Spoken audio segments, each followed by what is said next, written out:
Finally, Clemson Sports Talk has come back to Drive Time. Hello, everybody. Lawton Swan back in the saddle. Once again, it is the show that shakes the Southland. Clemson Sports Talk for you each and every afternoon as you make your way around the great state of South Carolina and beyond, listening to us on incredible radio stations like Fox Sports Radio 1400, the Midlands, heard around the world on the iHeart Radio application. Download today. It is free. The website, put the .com on it. Doggone it, that's ClemsonSportsTalk.com. 803-450-0086. All right, so if you're joining us live on social media, welcome. You can always catch the show on the iHeartRadio app. You can listen to the full entire thing from 4 until 6 o'clock on Fox Sports Radio 1400. We make that easy. We podcast it every day on the website. We've got our article that comes out every morning, the Daily Roar, that kind of gives you an update on our thoughts on things going on in the world of your Clemson Tigers. Part of that being some of the malaise, if you will, that was in Durham. And hopefully the Tigers left it in Durham. Luke Winstall wrote a great article following the game, learned, loved, and loathed, making sense of Clemson's 28-7 opening loss to the Duke Blue Devils. We'd encourage you to go check that out. You can join us on our website for $1. I think the thing that's going to surprise you if you've never been there, like you think you're going to like WordPress or something, like some sites. No. Go check it out. Give it a whirl. Your kids will love it. The way we've got videos embedded, the way things are, it's amazing. Come be a part of it. Support us. $1 for your first 3 months. After that, Gamecocks love this part. 63-17 for a year of coverage of your Clemson Tigers. So you could continue to peek over the fence at the best radio show in the nation. That's the late, great Cleveland man who used to call this show all the time. One day he called. I love telling this story. He called up this Gamecock named Elliot, being on the radio in Columbia. This Gamecock named Elliot had called. He was all fired up. And I went on the air in the midst of South Carolina's glory days, the ages they'll look back on for eons. They're back-to-back-to-back 11-2 seasons. They're 5 consecutive wins against Clemson. And boy, were they reveling in the fact that Clemson got beat by Duke 28-7 this past Monday. It feels like this past weekend, but this Monday, I've put it in the rear view, man. Like Dabo Swanny talks about that a lot, whether it's with winning or losing. You've got to have a windshield mentality. And for so many years, I still see so many of you that get so up in arms about everything that's going on in the world of the Clemson Tigers. And I respect that. But you can't let that dictate your life. You can't let that dictate your life. Like my nephew, his wife, and my 2 great nieces, and my sister and her husband went to the game. And after the game, this is a program in Clemson that has not gotten kicked around all that often in the past decade. And so I get it. It was Duke. I was there in 1989 when the Duke Blue Devils defeated Clemson. That doesn't change. Your expectations haven't changed. The thought process and the conversations around who this team is hasn't changed. What you saw felt so different, though, from what you've seen in recent years, that it's hard to put words around it. Some of you are probably saying, Swanny, that you look great in your Duke blue today. Yeah, I know. When I threw this on, I thought, well, you know what? It is what it is. The blue looks good on me. It's not Duke, though. Nonetheless, there were some positives that came out of this game. Losing is never one of those things. Dabo Swanny said on his call-in show on Tiger Calls yesterday that the first part of this story is written, but the last part isn't. You heard players echoing Dabo Swanny's thoughts on it. And that doesn't change how you feel. And we'll get to how some of you feel, what you saw during this game, what you learned, loved, and loathed about Clemson and Duke. And you can comment here. We're going to go 20 minutes long with you here on the stream. Then we'll jump you over to the radio right at 4 p.m. Nonetheless, there is bitter disappointment because you've become accustomed to watching this team compete for Atlantic Coast Conference championships, national championships, and really be a dominant force in the league. They always found a way to win, but the past couple of ball games, even including the South Carolina game, they've found a way to lose. The only real game where you felt like, oh man, it's clicking, was when Cade Klubnik took over in the ACC championship against North Carolina. Other than that, in South Carolina's matchup in Death Valley, in the game against Tennessee in the Orange Bowl, and then on Monday at Duke, there was uncertainty. There was an uncomfortable feel. It wasn't fixed by Garrett Riley's arrival, which I think a lot of people thought it would be, right? And so the assumption was, yeah, what happened a year ago is not going to show up again. And then it was consistently showing up again. The lack of the ability of the wide receivers to create any separation. Clemson never really being able to take Duke, take off the top of the Duke defense where they were in two high safeties, as Dabo Swanny talked about. But again, like I said on the program yesterday, if just playing two high safeties kept teams from having big plays over the top, there would never be big plays over the top in college football. So what are you going to do as an offense to dictate the terms on the field? And that's what I think everybody believed was going to happen when Garrett Riley came to Clemson, or when Garrett Riley got to Clemson. I think a lot of people believed that the Tigers would begin to dictate play, and it didn't turn out to look that way in game one. But again, that's game one. The fireworks of the offense, as I wrote after the game, imploded. But it hasn't happened often. And losing 3 out of 4 had not happened since the end of the 2011 season, over 4,000 days ago, 4,400 and some odd days ago, when Clemson lost at NC State, at South Carolina, won the ACC championship 38-10 over Virginia Tech, and then got the doors blown off of them. Ironically, an eerie similar play to what happened that turned a opportunity to potentially tie and take the lead in Durham into a moment where Duke kind of hit you with the nail drive home at the fumble at the goal line.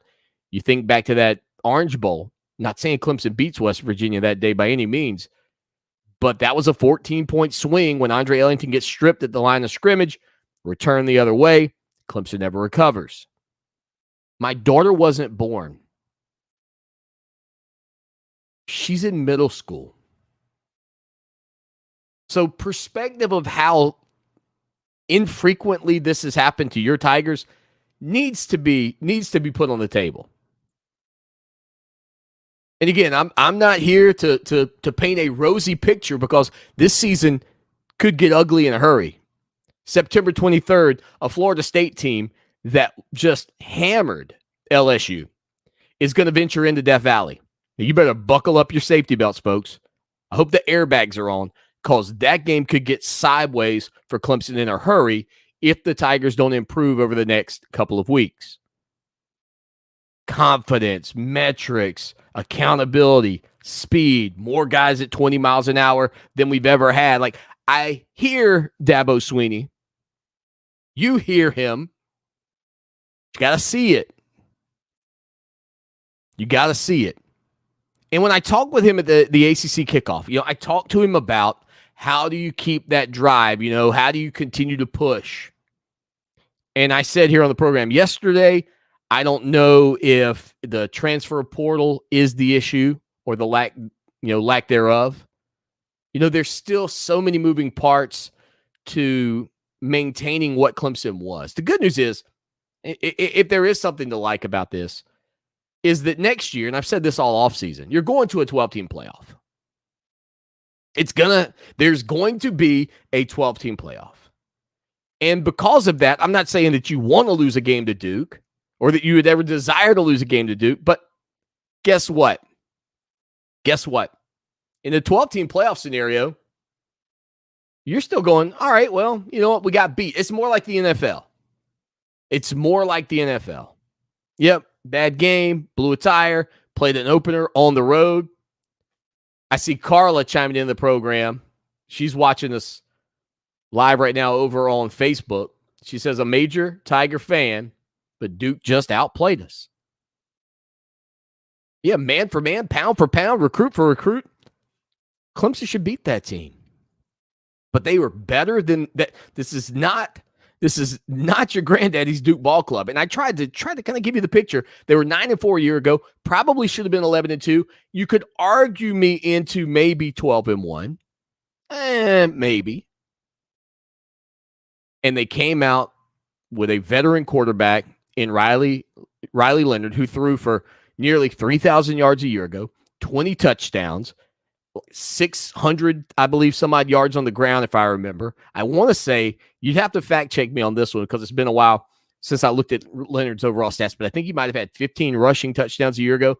And the way he shrugged off Barrett Carter was like, you're almost like when you're a dad and you're on the ground wrestling with your kids. You got one that's hitting you here and the other one comes over your shoulders. Man, he just shrugged Barrett Carter, who is supposed to be one of the top linebackers in the country by the season's end. He just shrugged him off like it was a little something on your back, not a big deal, and then just took off to the house. You give him credit. They made the plays. But we put out the post asking the question, what did you learn, love, and loathe about the game? And one thing I loved about the game, TJ Parker. We heard all offseason about Peter Woods. And I'm not here to tell you that Peter Woods, the true freshman, didn't play up to expectations. I thought he looked really good. But TJ Parker was a guy at the ACC kickoff that I was talking with people about and what he could be for Clemson this year. And when TJ Dudley got kicked off of the team, you started looking at that linebacker group, and I started framing up the defensive linemen that were coming in, and I was like, yeah, could Parker play some outside linebacker? Could he play standing up if they needed him to? Like if it got to dire straits. I don't think you want this guy like tracking tight ends and running backs out of the backfield. But did you see what he looked like as a freshman? Did you see that? That's a guy that's going to be able to impact this team down the road. And I think will be a very good player for this team. I mean, I was a little bit underwhelmed with the veterans up front. I don't know that would go in the loathe category, but again, Clemson's interior defensive lineman got some push, but never enough to really threaten Riley Leonard. I flipped the script and look at the situation with, say, Xavier Thomas, who was back for another year. And, man, don't you want to see this kid have a breakout performance? But even still, didn't really see it. Justin Maskell, didn't really see it. I thought that of the defensive ends, TJ Parker looked like the best defensive end I saw out there. Now, I haven't had the opportunity to go back and rewatch the game. A little busy writing articles, a little busy doing the show, a little busy cutting up the TikToks. Follow us on TikTok. If you don't, we put great short form content over there. And again, the full show is on iHeartRadio starting at 4:00. This segment will start right at 4. We'll jump right into the rest of the program there for you. But I want to try to go at least 20 minutes live here with you every day throughout the college football season, Monday through Friday. We might miss a day here or there depending on my schedule. Okay, so I can't. Please don't pressure me into that. Warren, when we talked about learned, loved, and loathed, wrote and said he's trying to figure out what happened to air raid. No down the field passing game, just sideline to sideline. Looked like the same offense we've seen for the past 2 years. There was some of that. I did see some nice, crossing route drag patterns and things of that nature that I felt good about, but they kind of went away. I don't know if Duke maybe took them away. You started to see that Clemson was hurting them across the middle, where Cade Klubnik might roll the pocket and catch Antonio Williams coming across, and there were some good moments as well in the passing game early on. But then that running game, the two-back set, I love that. I like the look there. Let's see, Bob. It's terrible play calling, but the receivers got no separation or getting no separation. With you, Bob.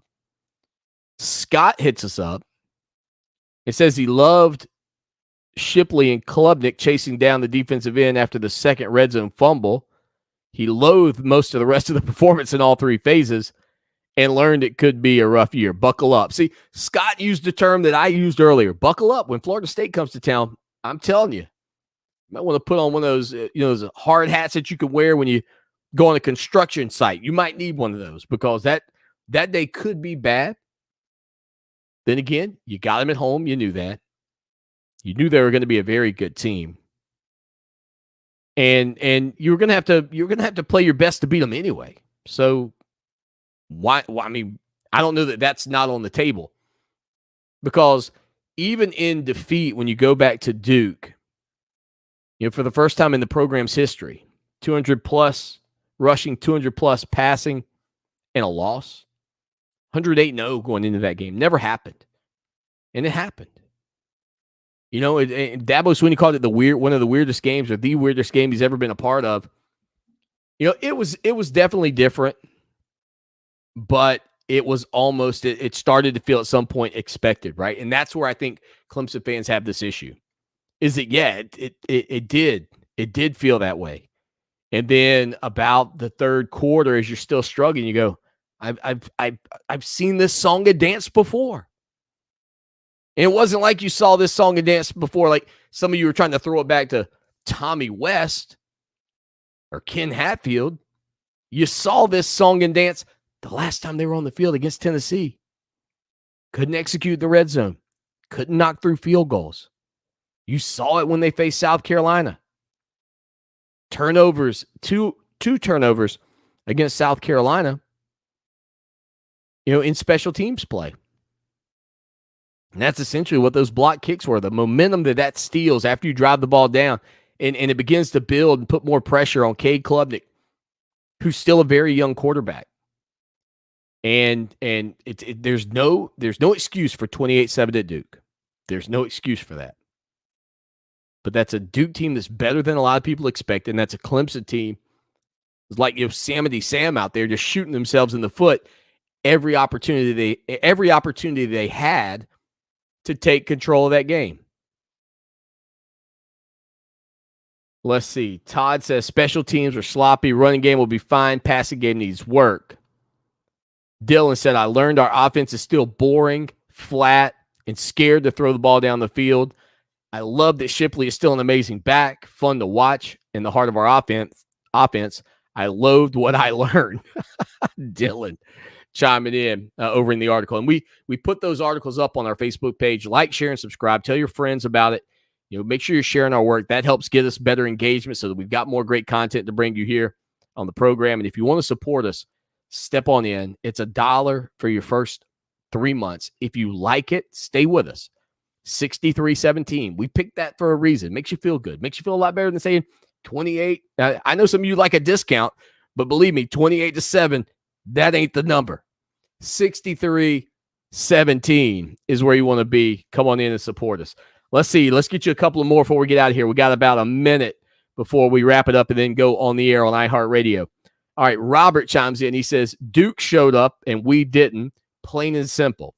We couldn't hold on to the ball. The defense couldn't tackle, and the front linemen didn't show up. We pretty much could have had 3 more touchdowns if we hadn't shot ourselves in the foot. What is going on? How is this happening? I just said that. John posted that a day ago. That was Robert. Sorry. John said just couldn't get their groove on. Duke put on a performance. Clemson made too many mistakes. Patsy says she loves Shipley, learned the Tigers are not prepared, and loathed the score. But because I believe in my Tigers, I'll look forward to next week. And I will look forward to seeing you all tomorrow right here on our first segment of the show that shakes the Southland. We got to get out of here. We're going to be live on iHeartRadio in just a moment. Make sure you stay locked in on Fox Sports Radio 1400. Heard around the world on your Amazon Alexas, Google Home devices, all of those places. You could be a part of the program. And if you haven't, go to the website. You see it right. Well, I'm not a good weatherman. Right there, ClemsonSportsTalk.com. We'll talk to y'all tomorrow right here on Facebook, Twitter, and YouTube. Y'all take care. Go Tigers. Hey, thanks, everybody. That was awesome. I'll be back tomorrow. Go jump on the live stream. Go catch the podcast later. Go read some stuff on the website. Thanks for your support. Go Tigers. We're Clemson owned, 100%. 2002 graduate.